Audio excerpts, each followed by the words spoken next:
The first day that I saw Citizen Kane, someone suggested I see it. This is about 40 some odd years ago. I went to see it, and I stayed in the theater all day. I saw 8 performances in a row. It's the only lesson I've ever had in filmmaking.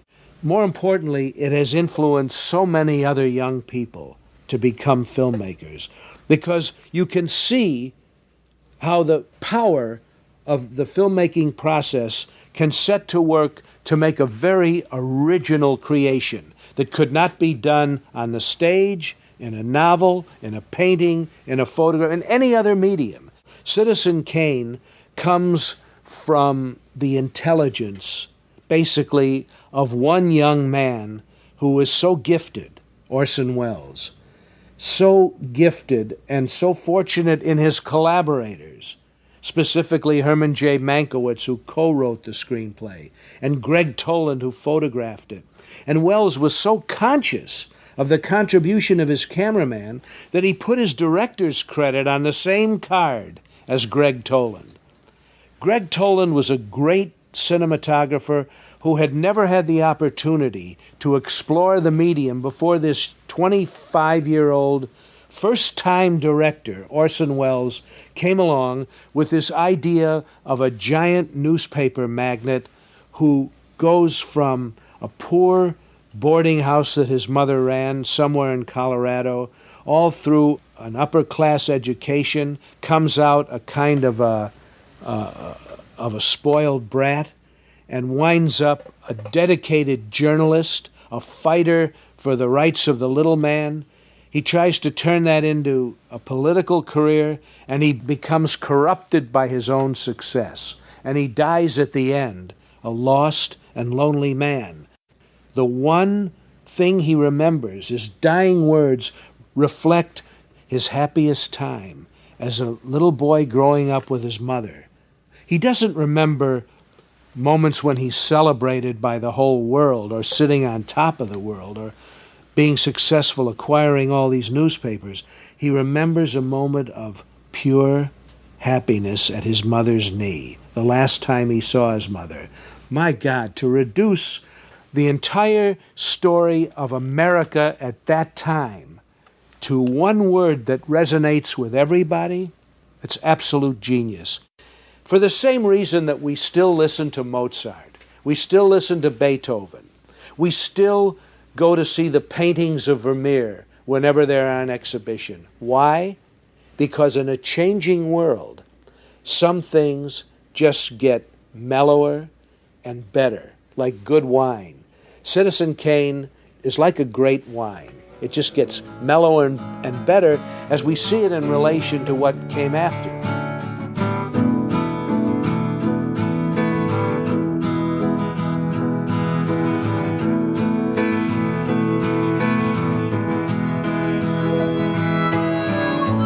Hello everybody, welcome to episode 36 of Film Gold, and we're finally there. We're on the home stretch here, part 5 of our look at Citizen Kane. If you haven't listened to the other parts, definitely would be a good idea, particularly parts 3 and 4, because the first 2 parts of this series, sorry to keep recapping if you've listened to the other parts, but some people haven't. The first 2 parts I looked at the background, how Orson Welles came to make the film, and then the production. And then parts 3 and 4, we've been looking at the plot, scene by scene. I've been pointing out a few things that you may not have noticed when viewing the film, and this is the last part of that. And then we're going to talk a little bit about the aftermath and the legacy of the film. So, a basic recap of the story so far. Charles Foster Kane, at the age of 8, his family inherits money and he is sent to live with a guardian. He takes over a newspaper, embarks on a career of, quote, yellow journalism, sensationalism, while trying to convince himself that he's honest and he's a man of the people. He gets married to the niece of the President of the USA, has an affair with a younger woman, marries that younger woman, Susan, tries to turn her into an opera singer. She's a reasonably good singer, but not good enough for the professional ranks. And after she tries to commit suicide, he finally relents and allows her to stop doing the singing because she's been totally humiliated. So we're getting towards the end of the film here, In the next scene, after the suicide attempt and after she's talked to Kane about this, in the cavernous Great Hall of Xanadu, the palace that Kane and Susan live in, Susan's doing jigsaws and feeling lonely. Now, a little note here. A running theme of this series has been trying to decide how much of this is about William Randolph Hearst, who it's supposed to be about.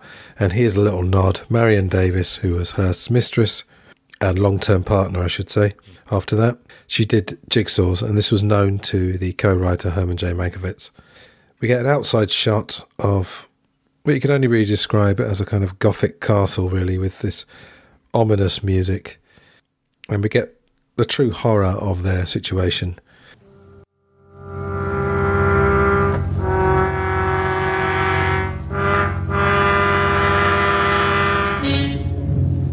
What are you doing? Jigsaw puzzles?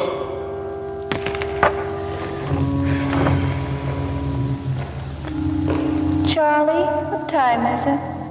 11:30. Night? Bulldog's just gone to press. Well, hooray for the bulldog. Gee, 11:30. Shows are just getting out. People are going to nightclubs and restaurants. Of course, we're different because we live in a palace. You always said you wanted to live in a palace.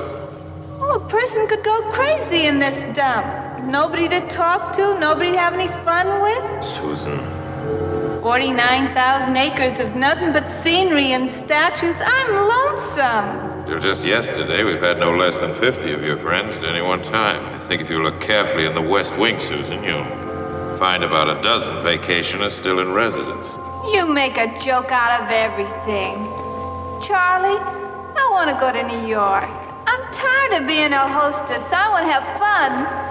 Please, Charlie. Charlie, please. Our home is here, Susan.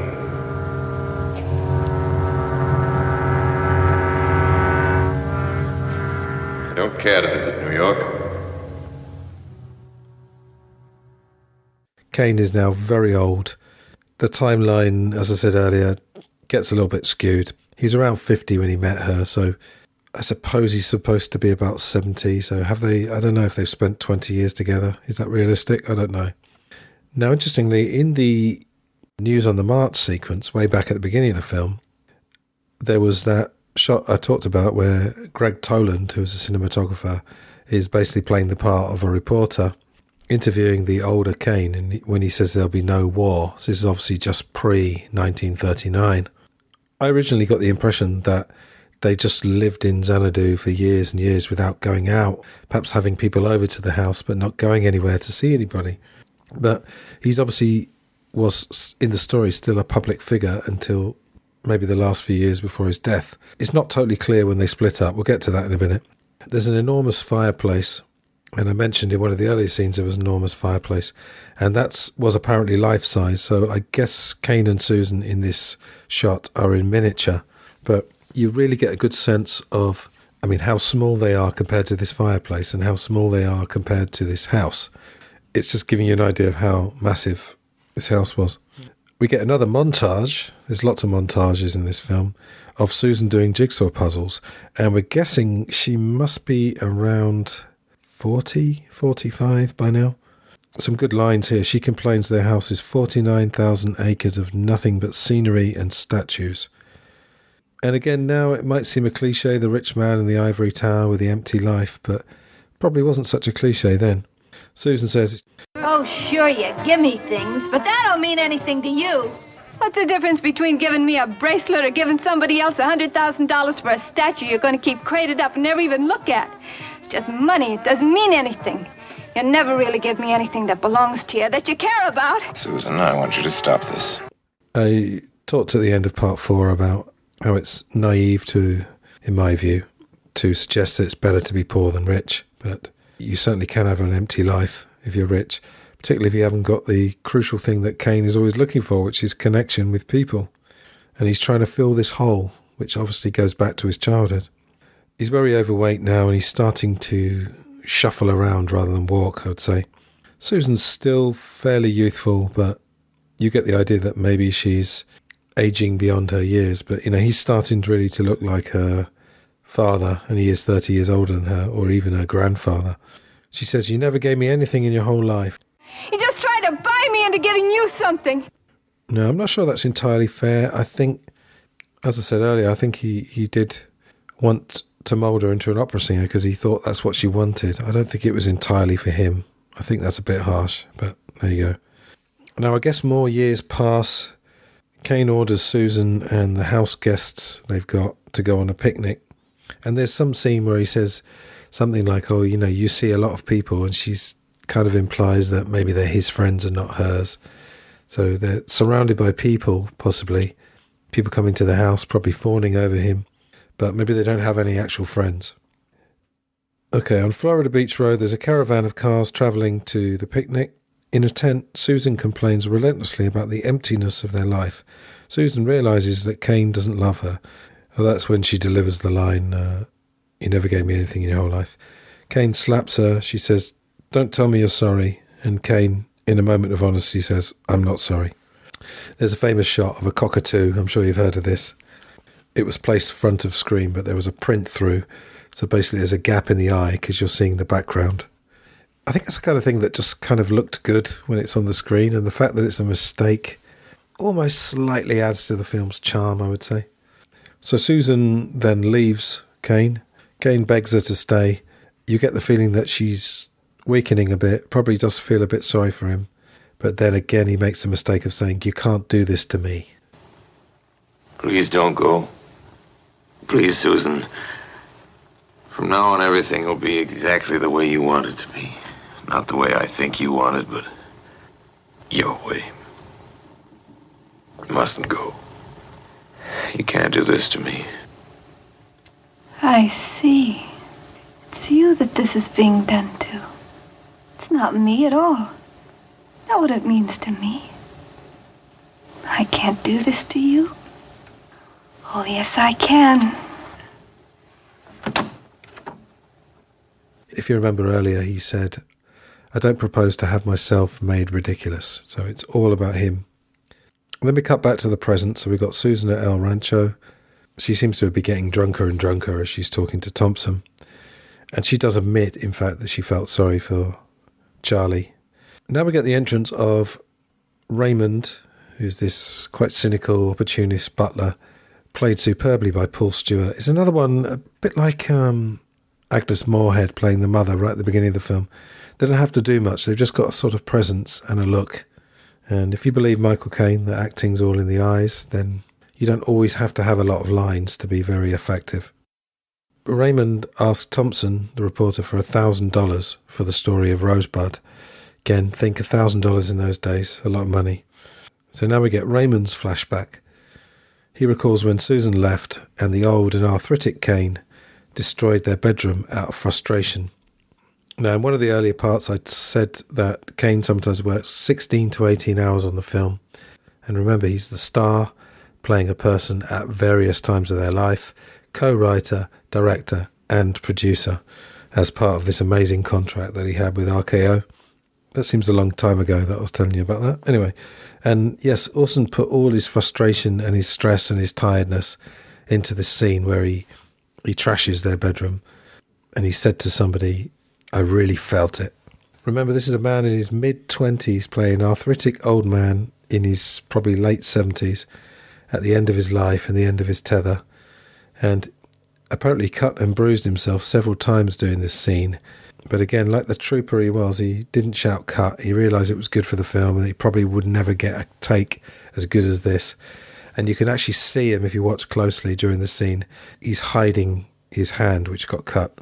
Kane holds the snow globe, says Rosebud. This is not the famous time when he says it before. Puts it in his pocket. It looks like they've got the contact lenses with milk that they had on Joseph Cotton earlier.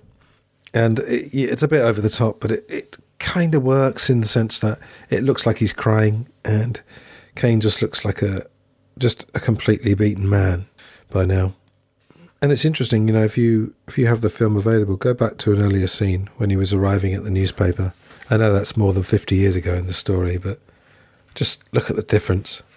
So the staff are watching Kane as he leaves Susan's bedroom with a snow globe. I mean, it looks like he is crying. I think that is supposed to be that. His eyes are welling up. He walks past mirrors. Again, I might say this is a little bit on the nose because you get these infinite reflections. So it's almost like you're saying that Kane's got multiple personalities, not to mean multiple personality disorder as such, but he's conflicted. There's not one Charles Foster Kane. He's wrestling with all these different conflicting parts of his personality. I'm saying it's a bit on the nose, but people are still using those kind of symbols in films. I mean, it's still very influential. And I think cinema goers like it. They don't always want to be confused. We can have a go at people and say, well, I think it's always a bit sad that the top-rated film is usually something that's a little bit formulaic and doesn't require much work of the audience. But at the same time, people like obvious symbols because we like symbols as people. We respond to them. And sometimes it's just nice if it's clear what they're showing. You can say what they're reflecting, literally in this case. There's another one of these trick shots, if you like. Kane very small in the background, Raymond in the foreground. So it's Kane in miniature projection, Raymond's normal size, and there's a matte painting of everything else in the scene, including Kane's shadow on the floor. Quite clever. Now, we're back in the present. Raymond says that he heard Kane say Rosebud when he died. Thompson says that story isn't worth $1,000. He's not having it. Then the shot widens out to a massive collection of Kane's treasures spread out. I think this is my note, worth millions of dollars and nothing at the same time, because none of these possessions, except maybe one, means anything to him. You got reporters taking pictures. Thompson and Raymond talk about the value of Kane's collection. Thompson describes Kane as a man who got everything he wanted and then lost it. He calls Rosebud a piece in a jigsaw puzzle, and he's actually holding one of Susan's jigsaws at the time. What have you been doing all this time?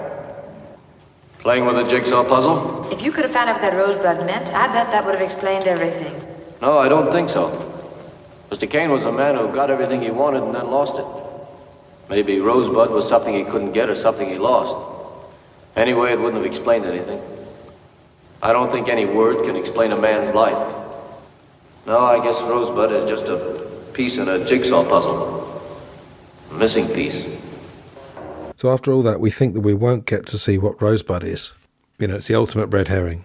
And that would be a bit of a damp squib if you think about it. Cinema goers watching this film for the first time, yes, they're getting the story of his life, but they're also getting, apparently, a kind of an investigative reporter story trying to solve this mystery. And if the film ends without him discovering it, I think the film will be a lot less than it is. As it is, over ominous music, the camera pulls off this fantastic tracking shot, moving over the sea of crates and boxes towards the early mementos from Kane's life.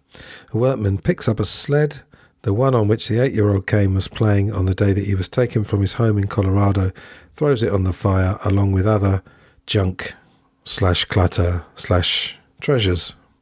One man's junk is another man's treasure. Raymond gets the last line, throw that junk in. Unknown to the staff, the sled's trade name printed on top becomes visible through the flames. Rosebud. So, we know Rosebud is a sled now. And the snow globe, that may represent the snow in that opening scene. So he's got the two things there, the sled and the snow, representing the time just before he lost his innocence, let's say. Before his childhood was taken away from him. Then we get the Xanadu chimney in the smoke, the chain link fence, and no trespassing sign. So we're back where we started. Do you remember right at the beginning, the very first shot, Xanadu, spooky music, that ominous music, and the no trespassing sign. And even the no trespassing sign is a symbol of him closing himself off from the world. You can't come into my house. I live in a world that's just Charles Foster Kane and basically nobody else.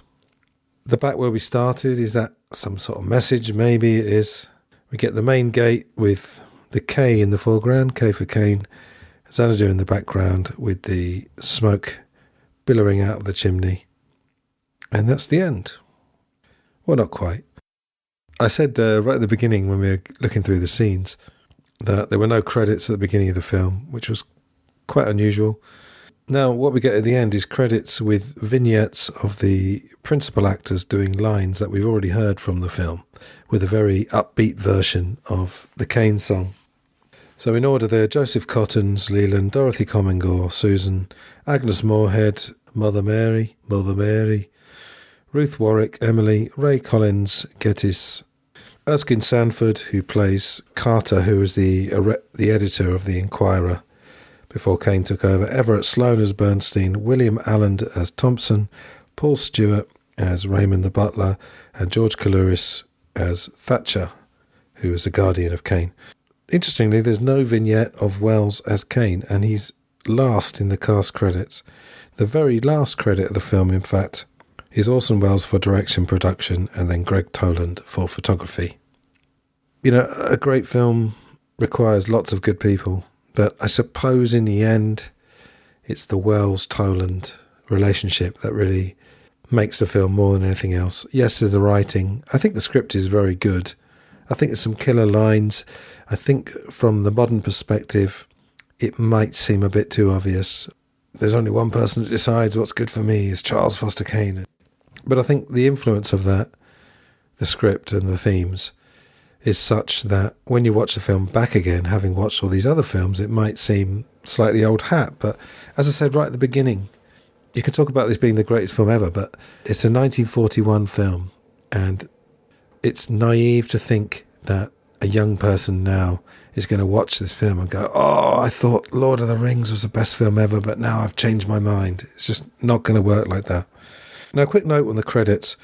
So I said that the credits come on with the upbeat music, you know, the Charlie Kane song. And if you think of an audience in 1941 watching this film, with no idea of people having home video systems decades later and VHS, Betamax, Laserdisc, DVDs, Blu-rays, no one had the idea that you could just watch this film as many times as you want and pause it and put it in slow motion and all the rest and go to YouTube and watch people doing videos and listen to people like me doing podcasts. People just went to the cinema to watch things for an evening's entertainment. I think it's possible that people used to go back to the cinema more than they do now. I think if someone sees a film they love at the cinema, they might go back, or they might just say, well, I'll get it on DVD or Blu-ray, have it in 4K, and then watch it 100 times then. So basically they've gone to the cinema, it's a form of escapism, and they're very invested in this story, which ends with this old man, Kane, a complete shell of the 25-year-old charming Orson Welles that we saw at the beginning of the story. They've been taken to this place, and then suddenly the spell is broken, and the credits start with the upbeat music, and it's like the 2 hours of escapism is over, and then you've got to go back to the real world. That's not necessarily a bad thing, it depends what life you're going back to, but I mean, I can remember certain times of my life. I remember there was a time when I was living in London and I was unemployed and I was very lonely and very isolated. And I started playing out this funny, almost like a Travis Bickle kind of existence without the violence, let me make it clear. And I wasn't a taxi driver, but I was isolating myself from the world. Probably more of a Paul Schrader experience. He was the guy who wrote Taxi Driver. It was a thing where it was almost like I was challenging myself to see how little human contact I could have before I went a bit loopy. And I used to go to the cinema, and there really was that feeling that as long as the film was going, I was fine.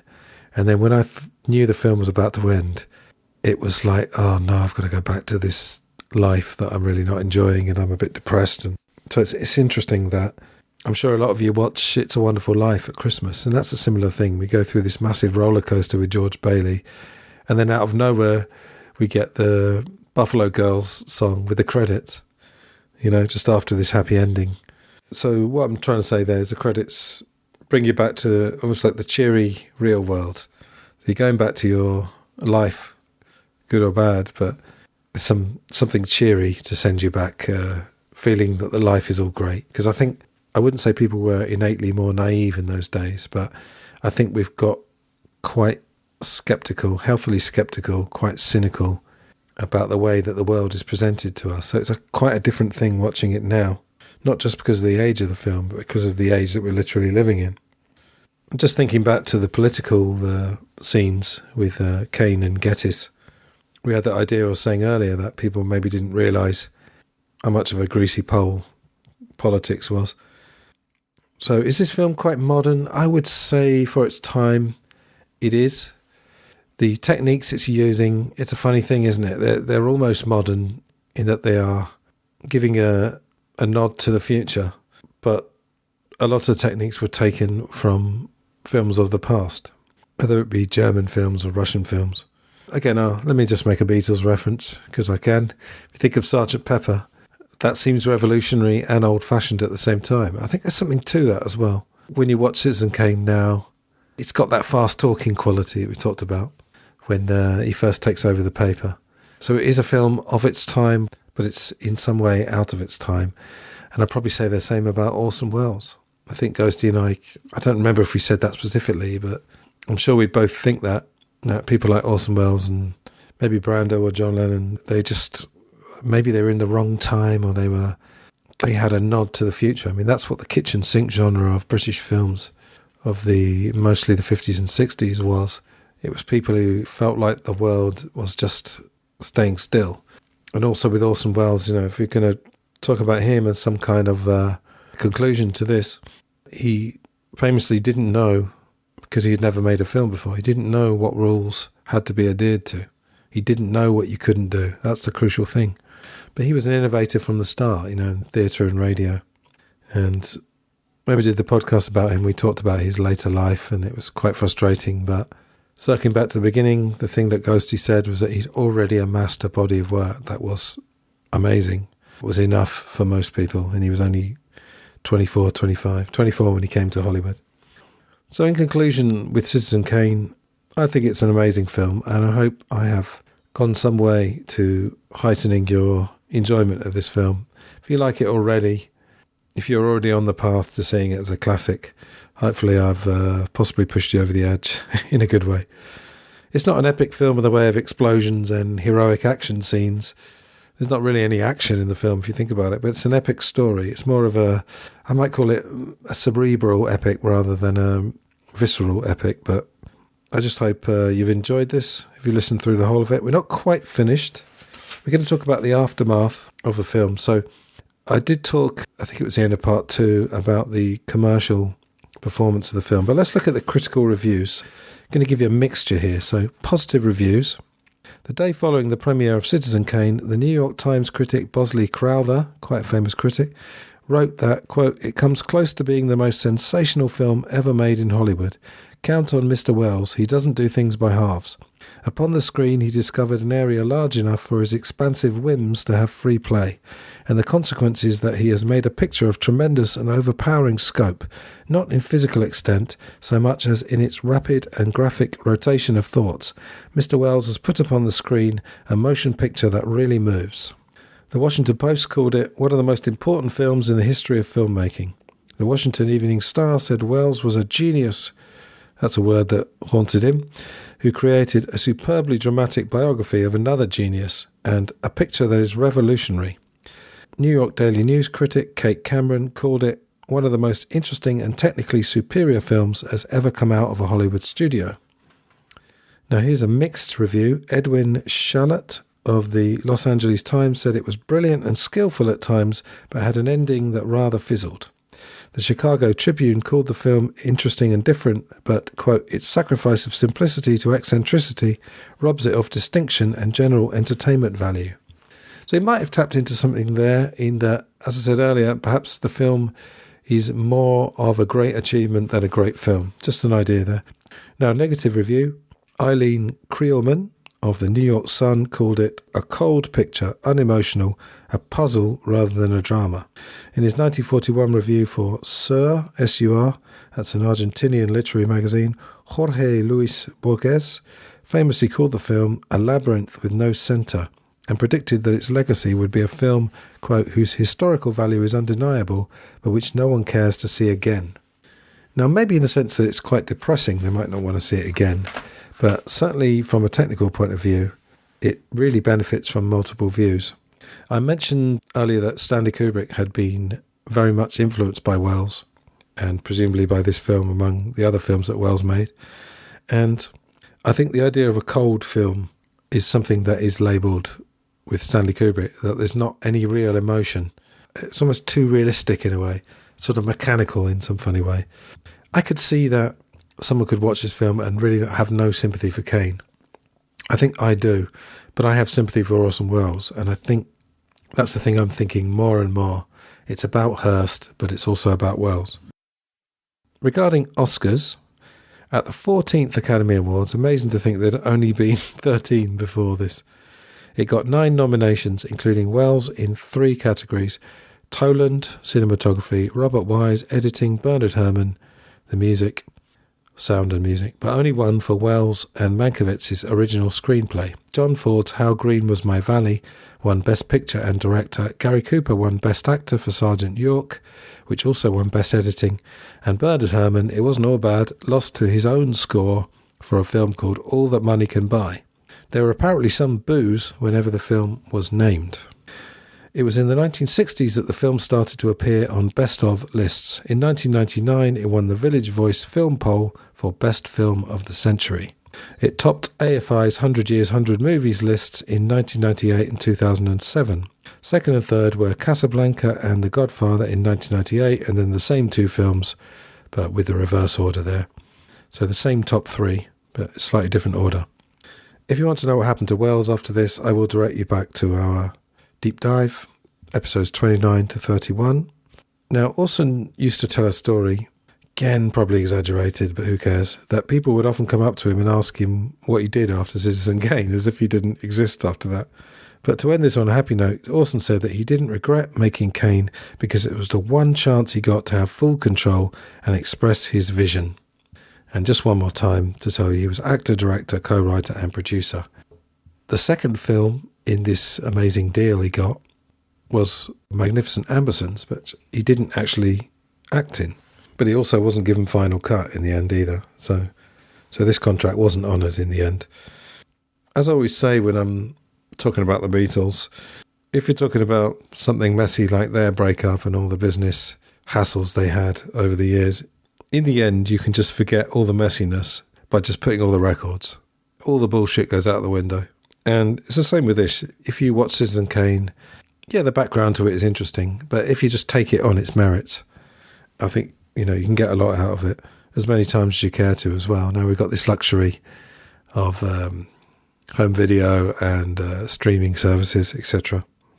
It also has been known as the film they couldn't quite kill, because the negative was threatened to be destroyed. And I'm just trying to imagine after all that effort, the 16 to 18 hour days from Orson Welles, and then someone says to him, oh, all that work you've just done, Hearst has had the negative destroyed. So thank God we've still got it. And on that note, I better bring this to an end. If you'd like to help out the show, there are links in the show notes to PayPal and Buy Me a Coffee. My other 2 podcasts are Glass Onion on John Lennon and Life and Life Only. I'm coming up for 200 podcasts across the 3 shows. I'm not sure what the next show will be for Film Gold. Got a couple of ideas in mind. They're both from the 70s, so they're both from that Easy Riders, Raging Bulls, New Hollywood era, Hollywood New Wave, whichever you want to call it. And yeah, if you've listened to all 5 parts, thank you very much. It really means a lot. Hope you've enjoyed it. This 5th part is a little bit shorter, so what I've decided to do, I'm going to give you, after the final music, a compilation of a few interviews I've found of Orson talking about Citizen Kane. I've tried to find bits where he's not repeating things that I've already talked about. That's not always that easy, but sometimes he tells a story and words it in his own particular Wellesian way. But anyway, here's little compilation of the great man with his amazing voice and his great stories, hopefully most of them true, 2/3 I would say. And until the next time, take care of yourselves in this crazy world. All the best, and I'll see you soon. Goodbye.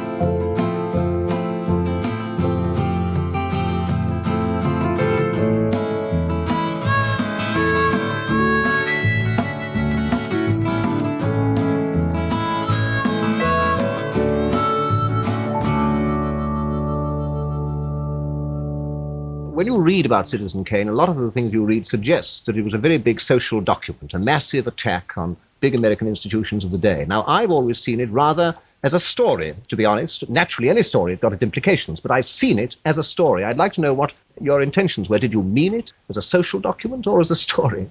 I must admit that it was intended consciously as a sort of social document, as an attack on the acquisitive society of a man of real gifts and real charm and real humanity who destroys himself and everything near him. But I didn't think that up and then try to find a story to match the idea. The storyteller's first duty is always to the story. Now, when you made this film, you were only 25, weren't you? I never looked as young as all that. The idea was to look very young indeed younger than anybody ever could look. And my whole face was yanked up with pieces of fish skin in the way old ladies are fixed up nowadays. I can't help feeling you must have been young sometime, Orson. I was certainly 25 years old, but there's a sort of untouched look about that face you may have noticed that's impossible in real life. I mean, everybody knows that you had the most astonishing contract that Hollywood has ever provided. Yeah, in terms of authority and rights. Financially, it wasn't extraordinary in any way at all.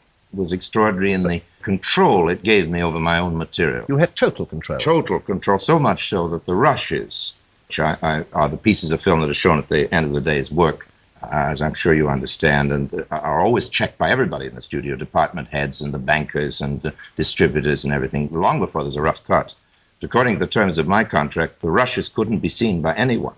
And indeed, the film couldn't be seen until it was ready for release. Except yourself. Yes, and my own family. And it was a family. We were a little closed group.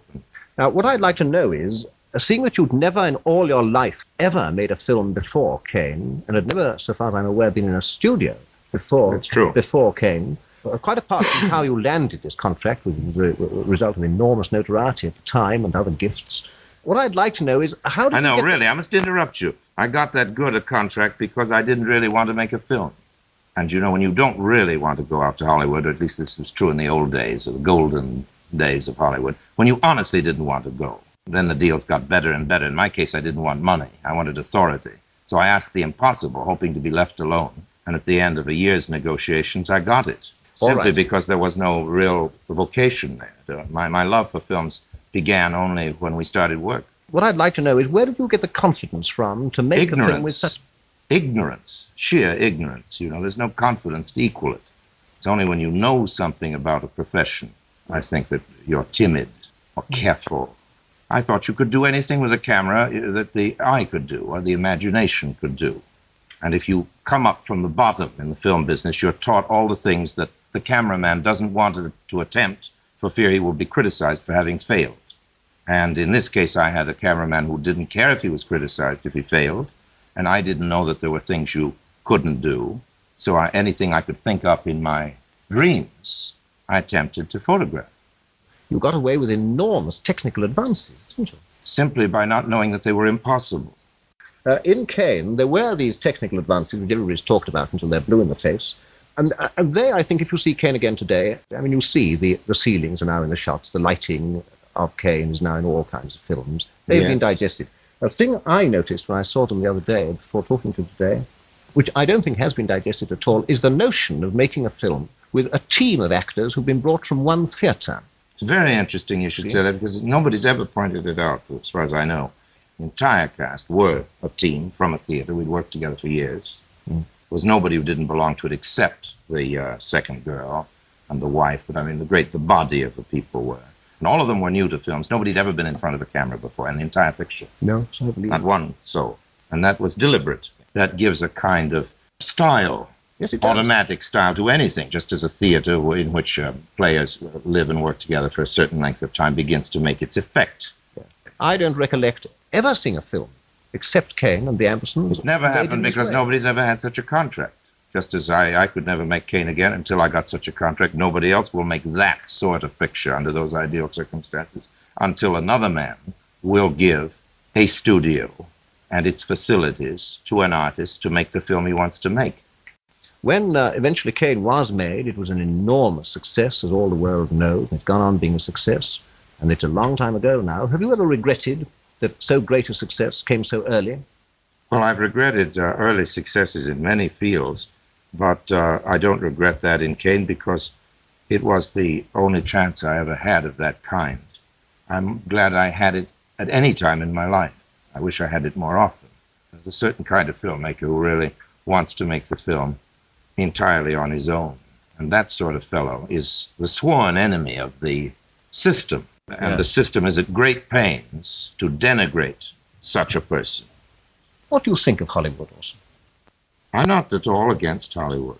It's I think, a remarkable community with a great history and a very entertaining place to work in.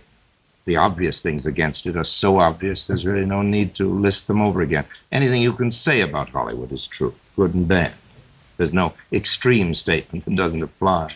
Before we leave Kane, did you ever feel nervous that maybe you'd gone too far? I put myself in your shoes. You see, if I'd made that, I'd be terrified that I was just on the point of toppling over into fast, that I'd made the fire too big, that I'd made the room too large. Did you have this sort of anxiety? No, because the room is that big. You're quite right, and I should have had that fear. But I do feel that a man like Kane is very close to farce and close to parody.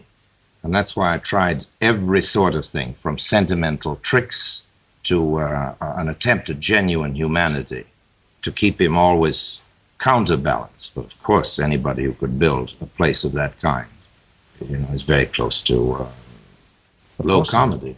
Yeah, that's quite right. But there's something terribly sad about it, too. He's cut off with his newspapers. He's talking about when the Bulldog edition is coming out, I think. Yes, I remember. I've always wanted to know the answer to this. You always hear that when you were 26 years old and you made Citizen Kane, and they said, you can't do these things. You can't have the background in focus or whatever it was, or you can't shoot a scene that way, Mr. Welles, or young Mr. Welles, or Orson, or whatever they called you then. And you knew that you could. And how did you know this?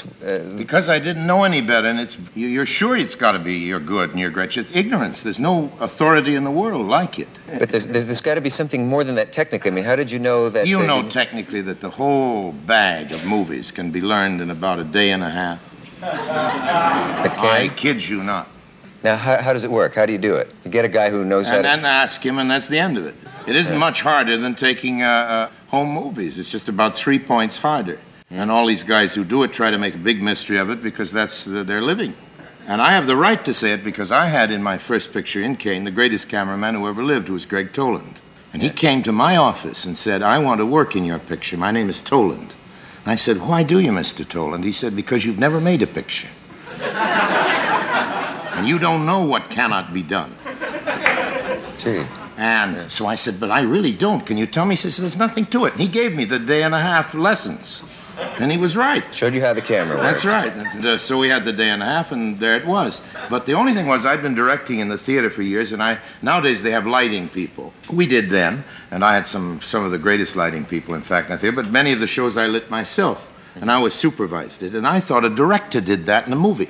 So for the first 10 days, I was moving the lights around, you see. And Toland was behind me, fixing it up and changing the readings and saying, shut up, let him go on. I want to see what he's up to, which was very chic of him, I think. And then somebody told me, and then I went and got on my knees and apologized and everything. I thought that's what the directors did. Every list of great films, of course, many of them lead with Citizen Kane and say it's the finest film made. Do you agree? No, certainly not. That's my next one is, though. That's the Magnificent Amber. No, not the one after that. The one I'm preparing at this moment. Oh, the next one. That's going to make history. Could you give us the title of that? I haven't decided what it is yet. Oh, I see. What's the last time you saw it? I saw it that opening in San Francisco, and I snuck out right after it started. I've never seen a picture of mine after I finished it. You haven't seen Citizen Kane in all these years? No picture I've ever made, except as an actor, but never seen a picture I've directed. Only once? Yeah, well, 1,000 times in the cutting room. Yeah, but why wouldn't you want to see it now? Because I like to sit here and think how good it must have been, you know.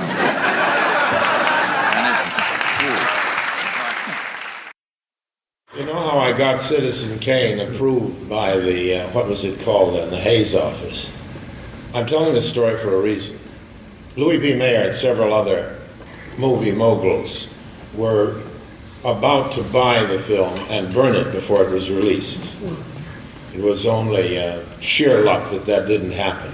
And one of the ways they wanted to stop it and delay it was to get a refusal by the Hayes office. which was then headed by the admirable, what was his name? Joe Breen. Joe Breen. Now, Joe Breen was a nice Irishman, a good churchgoer. And we sat together in the projection room watching Citizen Kane to see what the word would be. And when the lights came on at the end, I stood up and took out a handkerchief and dropped a rosary by accident.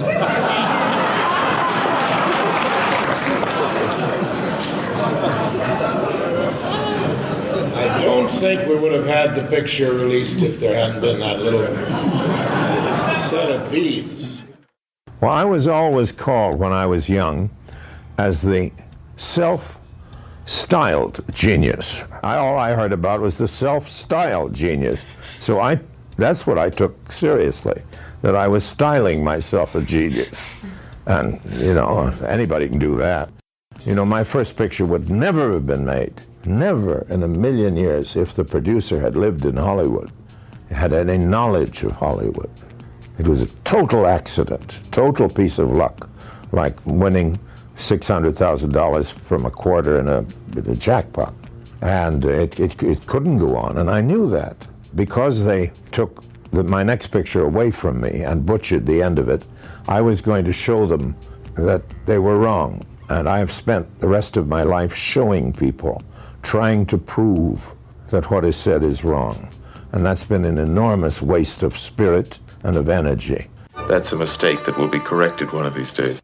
I am a romantic, and I was a romantic in the early 19th century way. I wanted every experience, every kind of thing, and so I went to Hollywood in that spirit, and I should have left in that spirit. There's only one person in the world to decide what I'm going to do, and that's me.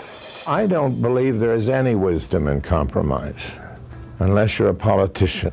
And to the extent that movies are politics, I don't belong in movies. My pictures don't work at all unless they work my way. It's not because I think they're better that way. They simply fall apart unless they're done my way.